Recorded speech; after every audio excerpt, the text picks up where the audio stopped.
안녕하세요. 한국공인회계사회와 스타트업랩이 함께하는 콜라보 프로젝트, 오늘은 박예인 농사님 나오셨습니다. 안녕하세요. 안녕하세요. 오늘 할 주제 취업 규칙이죠. 스타트업들이 이제 회사에 이제 사람이 늘고 그 다음에 뭐 활동들이 커질수록 아무래도 이렇게 인사 노무 관계가 중요해지지 않습니까? 초반에는 뭐 한두 명 뭐 스타트업 대표님과 뭐 예를 직원 팀장님 한두 명이지만 숫자가 늘어날수록 그 인사 노무 관계를 철저히 할 필요가 있는데요. 10인 이상 근로자들에게 주어지는 취업규칙이라는 게 있다는 걸로 알고 있어요. 그래서 오늘은 취업규칙에 대한 A부터 G 개략적인 설명을 노무사님을 통해서 좀 듣도록 하겠습니다.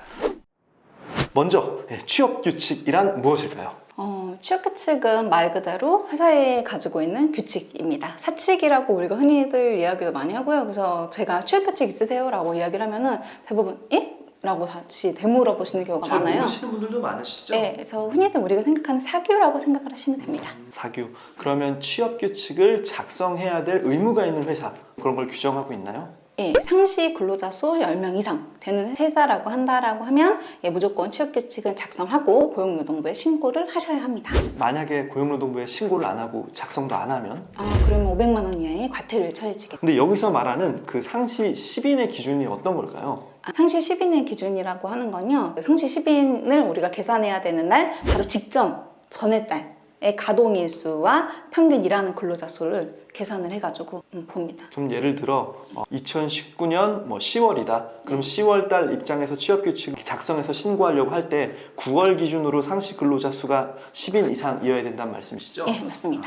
근데 만약에 신고를 안 했는데 이런 거죠. 12월 달에 봤더니 10월 달에 신고해야 될 기준이 됐었어요. 근데 모르고 깜빡하고 지냈는데 지금 와서 보니까 한 8명밖에 없는 거예요. 그러면은 취업규칙을 신고했었어야 되는 건가요? 뭐 했었어야 되지만 뭐 못하고 지나갔으면 뭐 어쩔 수 없는 거긴 한데, 사실은 그래도 신고를 하시는 게 좀 좋다라고 말씀을 드리고 싶어요. 왜냐면은 우리가 상시 근로자 수 5인 이상이 된다라고 하면은 부당해고와 구제 신청이 가능합니다. 예, 부당해고 구제 신청을 하게 되면은 대부분 이런 게 문제가 되거든요. 뭐 무단 결근이라던가 부당 지각이라던가 아니면은 회사에다가 어떤 업무적으로 문제가 된다거나 근태가 문제가 된다라고 했을 때 심할서를 막 하시는 게 아니라 그냥 바로 뭐 근로계약서 상에 뭐 무단 결근이나 뭐 업무 뭐 근태가 안 좋으면 바로 해고를 하겠다라는 얘기가 있어. 그거를 가지고 바로 해고를 하시는 분들이 있단 말이에요.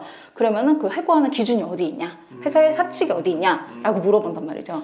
그럼 회사는 그냥 근로계약서만 내밀 수밖에 없는데, 만약에 취업규칙에 그런 그 징계나 그런 사항들이 자세하게 나와 있다라고 하면 우리는 이거를 기준으로 해서 우리는 제대로 해고를 한 거다 라고 좀 주장을 할 수 있는 여지가 있기 때문에요. 그럼 정리하자면 이제 5인 이상인 경우에는 부당해고에 대한 이의 제기를 이제 절차적으로 할 수 있다는 말씀이시죠? 예, 그렇죠. 근로자가 할 수 있죠. 그럴 경우에 잘잘못을 따지려고 할 때 단순 근로계약서 이외에 구체적인 내용들을 담고 있는 취업규칙이 있다면 그걸 가지고 정당하게 잘잘못을 좀 따질 수 있으니까 확실히 이제 기준이 될 수 있다.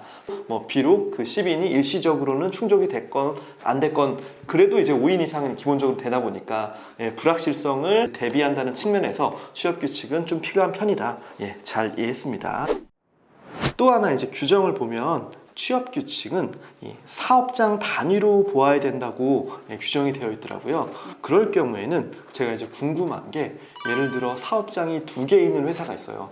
그래서 한 사업장에 7명, 그 다음에 다른 사업장에 8명이 있는 거죠. 합쳐서는 15명이 맞는데 사업장 기준으로 취업규칙 여부를 판단한다면 둘 다 각각의 사업장은 10인 미만이기 때문에 취업규칙을 쓰지 않아도 되냐, 이렇게 해석할 수 있는데 이건 어떻게 되는 건가요? 그러니까 각각의 사업장이 있을 때 이 각각이 7명, 8명이니까 사업장 기준으로 봤을 때는 사실은 취업규칙을 신고하지 않아도 됩니다. 하지만 이 사업장이 한 사람의 대표에 의해 가지고 독립적이 아니라 합쳐져 가지고 인사 노무나 사용자의 지휘감도 이루어지고 있다라고 이야기를 했을 때는 취업규칙을 이렇게 한데 묶어 가지고 규칙을 신고하셔야 된다라고 생각을 하시면 됩니다. 그러면 실질적으로 인사관리가 한쪽에서 다 이루어지고 통제가 되고 있다면 사실상 7, 8 이렇게 사업자 등록된 근로자 수가 다른다고 하더라도 실질적으로 10명 이상으로 보고 취업규칙을 작성해야 된다 라고 말씀해 주신 거네요. 또 하나 이제 궁금한 게 사무직과 노무직 그분들 처우나 근로기준에 대한 부분들이 분명 좀 차이가 있을 수 있거든요. 그럴 경우에 취업규칙을 별도로 만들 수도 있나요? 예, 가능합니다. 거기에 따라서 뭐 단시간 근로자, 그 다음에 일용직 근로자까지 그렇게 세세하게 나눠 놓을 수도 있어요. 예, 근데 대부분은 그렇게 나누는 게 아니라 하나로. 아무래도 좀 효율성 측면에서 그 다음에 그걸 나눴을 때 뭐 그 구성원들 사이에 뭔가 이견이 있을 수도 있고 뭐 여러 가지 이유 때문에 뭐 하나에 통일되는 경우가 실무적으로는 일반적이네요. 그러면 취업규칙 안에는 어떤 내용들이 들어갈지 혹시 뭐 반드시 들어가야 될 사항들이 존재하나요? 아, 예. 우선 그 대부분 취업규칙이 필요한 이유가 처음에 그 근로관계를 맺을 때 근로계약서를 쓰잖아요. 근로계약서에 어떤 내용이 들어가나요? 근로계약서에는 뭐 근로시간이라든지 급여라든지 그 다음에 뭐 연차 관련된 부분, 뭐 성과와 관련된 부분, 성과급? 평가금은 이제 임금으로 들어가고, 네, 그렇죠. 네. 뭐 그냥 제반의 사항들이 나오지 않을까요? 너무 잘 알고 계시네요. 네. 우선적으로 근로계약서에 기본적으로 들어가야 되는 게 임금, 근로시간, 휴일, 휴가, 그 다음에 그 밖에 정해져야 되는 사항이라고 해서 취업의 장소나 업무, 취업규칙에 들어가야 되는 1항에서 12항까지의 내용. 이렇게 들어가 있어요. 그럼 우리가 근로계약서를 쓸 때 취업규칙 1항에서 12항까지의 내용을 다 쓰게 되면은 취업규칙 근로계약서 이만해지겠죠. 너무 많죠. 그렇기 때문에 취업규칙은 이제 따로 빼와서 정리를 하는 게 가장 좋다라고 이야기를 할 수가 있습니다. 그래서 거기에 관련된 내용을 보면요, 사실 근로계약서에 내에 들어간 내용하고 그렇게 별반 차이가 나지는 않아요. 그거의 좀 구체적인 버전이다. 예, 그렇죠, 이렇게 보면 될 수 있겠네요. 예, 임금을 뭐 계산을 할 때 어떻게 계산이 되고 뭐 지급 방법이라던가 이런 것들 좀 세세하게 나눠 놓는 것들이 있을 수가 있겠고요. 그 다음에 업무 시작 시간, 종료 시간, 휴게 시간 같은 것들. 그다음에 교대지가 있다고 하면 교대지가 어떻게 운영이 되는지 그런 시간들이 좀 세세하게 나와 있어야 되는 거고요. 그다음에 퇴직에 관한 사항, 그러니까 정년. 관련된 사항, 그 다음에 퇴직을 하면 뭐가 나오죠? 퇴직금이 나오니까 퇴직금에 관한 사항, 우리가 퇴직 일시금을 줄 수도 있지만 퇴직연금이 나올 수도 있기 때문에 퇴직연금에 관한 사항에 또 들어갈 수가 있겠고요. 그 다음에 우리가 워라벨, 굉장히 중요하잖아요. 그렇기 때문에 출산 전후 휴가, 육아휴직, 남녀고용평등과 일가정 양립 지원에 관한 법률에 나와 있는 그런 내용들 반드시 들어가야 되고요. 그 다음에 일할 때 우리가 산업안전, 그다음에 산업재해 이런 거 굉장히 많이 뭐랄까 방지해야 하잖아요. 거기에 관련된 내용들 들어가 있어야 하고요. 그다음에 우리가 이제 7월 달에 새로 생긴 것들이 있습니다. 뭐냐면 직장 내 괴롭힘. 성희롱. 직장 내 성희롱도 직장 내 괴롭힘의 한 종류이기는 한데요. 네, 이번에 직장 내 괴롭힘 7월 16일부터 아예 취업규칙에 명시하라고. 필요적 기재사항으로 바뀌었다는 그렇죠. 말씀이시죠? 예, 그래서 직장 내 괴롭힘에 관련된 내용이 반드시 명시가 되어야 합니다. 그다음에 마지막으로 필수적 기재사항에 들어가 있어야 되는 게 아까 말씀드린 대로 징계. 그렇죠. 이제 스타트업 입장에서는 물론 이제 정책을 세웠는데 그 정책대로 직원들이 따라오지 않았을 때 뭔가 뭐 제재 규정들이 담겨져 있으면 합리적으로 그 사람을 동기부여시키거나 좀 결과에 대한 이행을 할 텐데 그 부분이 어떤 방식으로 표현되나요? 징계라고 하면 심했어? 감봉? 그 다음에 정직 해고. 라는. 넣을 수 있어요? 그럼요. 예, 거기에 대한 내용이 나오고, 그 다음에 어떠한 경우에 우리가 이렇게 제재를 할 수 있는지, 거기에 대해서 이제 뭐 무단결근을 했을 때, 뭐 지각을 했을 때, 음주운전을 했을 때, 회사의 뭔가 이미지를 손상시키는 행동을 했을 때, 회사의 어떤 기밀을 다른 회사에 팔아넘겼을 때, 뭐 이런 행동도 있잖아요. 그렇다고 해서 우리가 채찍만 쓸 수는 없잖아요. 표창에 관한 사항도 같이 넣어주셔야 됩니다. 잘했다, 수고했다 이런 거에 대한 보상. 그래서 뭐 성과급을 준다라던가 아니면 연말에 우수사원을 뽑아가지고 그분한테 뭐 해외여행을 한번 보내준다라던가 그런 사항들을 넣어주시는 거, 이것들이 필수적 기재사항이라고 이야기를 할 수가 있습니다. 이게 스타트업의 모든 내용들을 일일이 이해하고 쓰기는 어려운데 혹시 표준 뭐 취업규칙이라는 게 존재하나요? 예, 존재합니다. 여러분들이 고용노동부 홈페이지에 가셔가지고요, 표준 취업규칙 이렇게 검색을 하시면요, 표준 취업규칙에 관한 내용이 나옵니다. 그 중에서 보시면 필수 있어야 되는 내용은 그대로 두시고요, 선택의 내용은 우리 회사에 밖에 좀 약간 변경을 하셔서 사용을 하시면 되고요.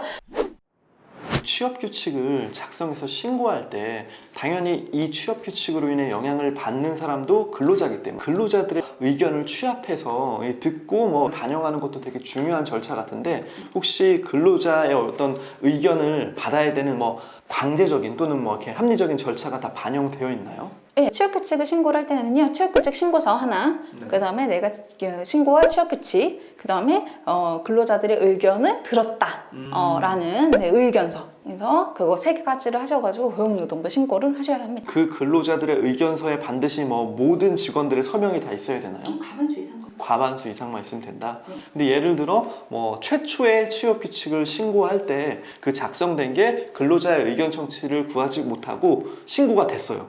그럴 경우에 뭔가 법적으로 이 취업 규칙이 효력이 있나요? 효력에는 전혀 의상을 미치지 않고요. 그리고 네네. 또 우리가 고용노동부에 신고가 되지 않고 그냥 회사에서 이거 신고를 해야 되는지를 전혀 모르고 한 10년 전부터 계속 가지고 있는 취업 규칙으로 사규라고 이야기를 해서 회사에서 그 사규로 이 뭐 직원들을 관리하고 징계하고 하는 경우가 되게 많이 있어요.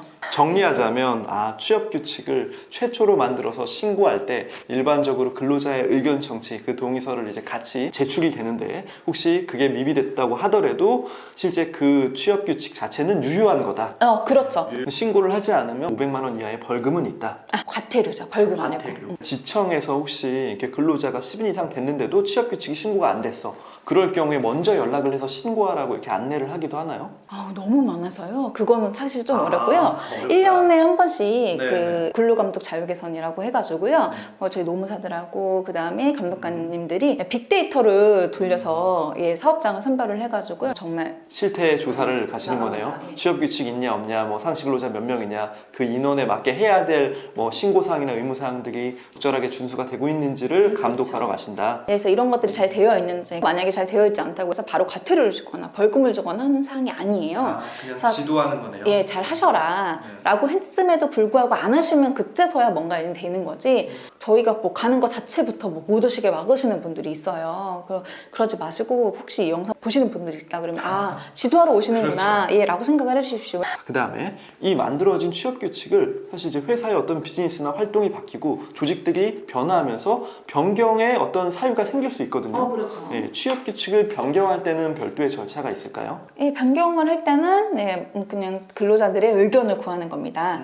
이게 이제 동의를 구하는데 동의를 꼭 구해야 되는 경우가 있어요. 불이익하게 변경됐어. 왜냐면 나한테 적용되는 규정이 불이익하게 변경된다. 이렇게 변경해도 되겠느냐라고 물어봐서 거기에 대한 동의를 구하는 겁니다. 과반수 이상의 동의만 구하면 되는. 뭐 그러는 과반수 이상의 동의를 구할 때 근로자 대표라는 뭐 사람들이 이런 걸 뭐 반드시 선임해야 되거나 그러진 않아요. 근로자 과반수를 대표하는 노동조합이 있다라고 하면 노동조합의 동의를 받으면 되는 거고요. 근데 노동조합이 없다라고 하면은 그 근로자 과반수의 동의를 받으면 돼요. 불이익적인 부분이 이제 반영이 된다면 반드시 동의를 받아야 된다. 그거 역시 아니면 과태료. 네, 그렇죠. 그리고 안 받아줘요. 변경 신고할 때 감독관님들은 그래요? 전화가 옵니다. 네. 이거 그 변경하실 때 신고서 넣으셔야 네네. 되는데 제대로 안 됐으니까 이거 보완해서 다시 신고하세요. 라고 전화가 와요. 이미 처음부터 접수 자체에서 거부가 되는 거네요. 우선 근로자의 딱 동의가 없으면. 렉이 걸리죠. 네. 예.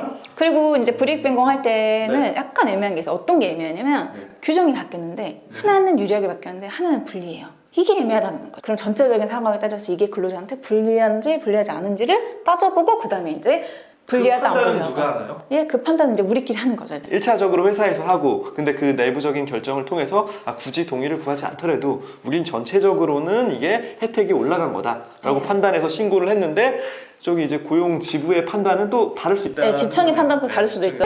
그래서 웬만하면은 저희는 이제 취업규칙을 신고를 할 때나 변경할 때는 의견서 혹은 동의서를 네. 항상 같이 구비하셔가지고 신고하셔라 라고 하시고 있어요. 필수적인 절차라고 보여지네요. 실질적으로 실무를 집행하는 담당자나 지청 입장에서는 이게 거의 이제 필수적으로 들어가는 사안이라고 보시면 되고 그 다음에 또 이 취업 규칙이 적용되는 건 근로자이기 때문에 어차피 스타트업 대표나 이제 임원들이 근로자와 함께 조직을 갖춰 하나의 목표를 가지고 또 한 마음으로 열심히 일을 하잖아요. 그런 상황에서의 취업 규칙의 변화가 서로 공유되지 않는 것도 사실 좀 이상한 모습인 것 같아요. 그렇죠. 이 영상을 보시는 분들 중에 뭐 대표자분들도 있으실 거고 네. 근로자분들도 있으실 건데 뭐든지 사인을 하실 때는 거기에 대한 내용을 잘 보고 사인을 하셔야 된다는 거 다시 한번 말씀드릴게요. 네.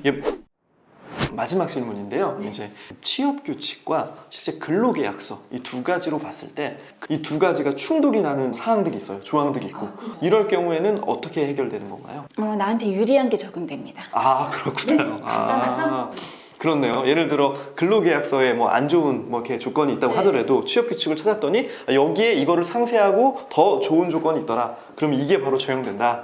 왜냐면은 이제 근로기준법에 관련돼서는 유리한 조건 우선 적용의 법칙이 있거든요. 이 두 규정이 아무래도 좀 근로자를 보호하는 쪽에서 좀 더 이렇게 기울어져 있네요. 잘 알겠습니다.